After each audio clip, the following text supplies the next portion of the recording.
Bayram tətilinin sonuncu günü Bakı Beynəlxalq Avtovağzalında əvvəlki günlərlə müqayisədə daha sıxlıq müşahidə olunurdu.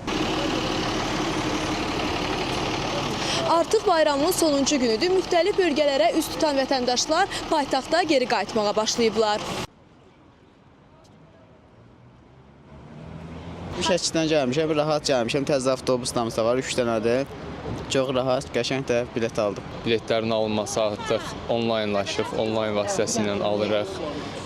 Bu da bizə rahatçılıq təşkil edir. Mingəçevirə getmişdim, gedişdən də dönüşdən də razıyam.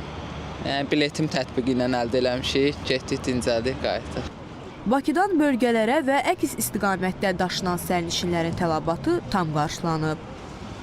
19-29 mart tarixlərində, yəni gücləndirilmiş rejimin 11 günü ərzində Bakı Beynəlxalq Avtovağzal kompleksindən 2915 reys həyata keçirilib və 78 mindən çox vətəndaş rahat və təhlükəsiz qaydada mənzil başına çatdırılıb. Və bu müddət ərzində, bu 11 gün ərzində region avtovağzallarına müxtəlif istiqamətlər, o cümlədən paytaxtda 17 mindən çox reys həyata keçirilib və 109 mindən çox vətəndaş rahat və təhlükəsiz şəkildə mənzil başına çatdırılıb.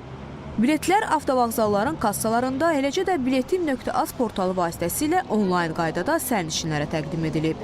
19-21 mart tarixlərində sərnişinlərin 60%-i biletlərini onlayn qaydada alıblar. Digər günlərdə isə bu göstərici 35-40%-i təşkil edib. Şəfiqə Hüseynova, Zahir Zahidoğlu, ASTV Xəbər.